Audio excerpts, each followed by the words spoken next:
Queen Camilla takes part in historic royal first and stuns in striking military hat and coat. Today, Queen Camilla participated in a historic royal first, looking stunning in a uniform reminiscent of the military.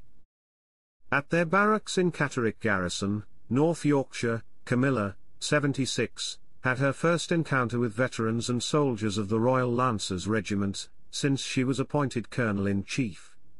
Last June, she took on the position with the Royal Lancers, Queen Elizabeth's own, taking over for her late mother-in-law Elizabeth II.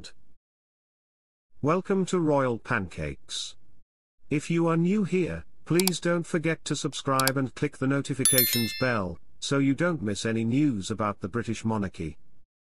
Camilla looked well for the event, too, donning a navy coat by Fiona Clare that was modelled after the Royal Lancers uniform, and had chain mail on the shoulders, bright red Mandarin collar, and gold buttons.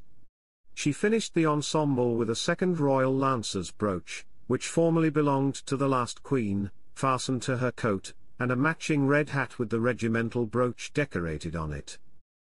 Colonel Richard Charrington, the colonel of the regiment, and Lord Lieutenant Joe Roper welcomed Camilla to the barracks. The regiment saluted royally, and the Queen gave a deeply personal speech when inspecting and speaking to Lancers in the 152-person procession.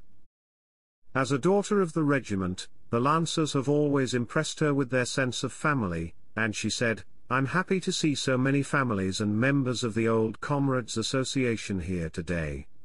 Especially now that so many of your loved ones are considering deployment abroad." Following her tour of the officers' mess, and the presentation of 5 medals to the winners, she met retired Major Phil Watson, the author of Their Greatest Hour, a book detailing the 12th Lancers' participation in the 1940 Battle of Dunkirk.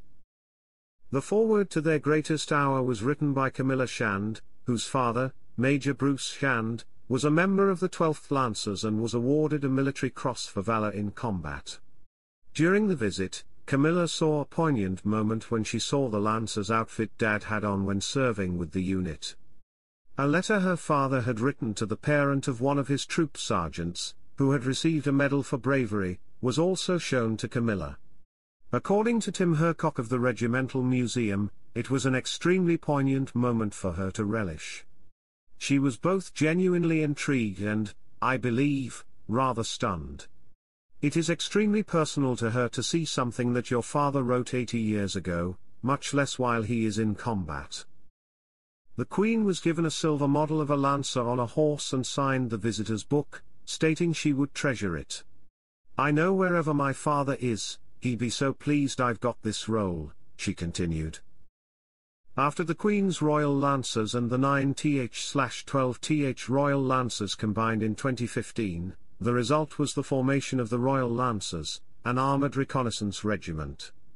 Later, to emphasise the regiment's ties to the late Queen and Queen Elizabeth the Queen Mother, the words, "Queen Elizabeth's own," were added. According to Buckingham Palace, the Royal Lancers have been stationed in Poland for the past 12 months as a part of NATO's Kosovo force and enhanced forward presence. The day before Camilla's outing, she was spotted being driven to church in Balmoral by King Charles, who is now receiving cancer treatment. Although the King's cancer treatment was made public at the beginning of February, he has been performing low-key official tasks inside the gates of the palace. Even those closest to King Charles and Queen Camilla were surprised by their decision to marry, as they recently marked their 19th wedding anniversary. Grant Harold, a former royal butler who served in Charles' household for 7 years from 2004 to 2011, attended the wedding on April 9, 2005, in Windsor. Having already been married, Charles and Camilla chose to have a civil ceremony at Windsor Guildhall, and a religious blessing at St. George's Chapel. However, Grant disclosed that not even the residents and employees of Clarence House were aware of the couple's announcement of their engagement.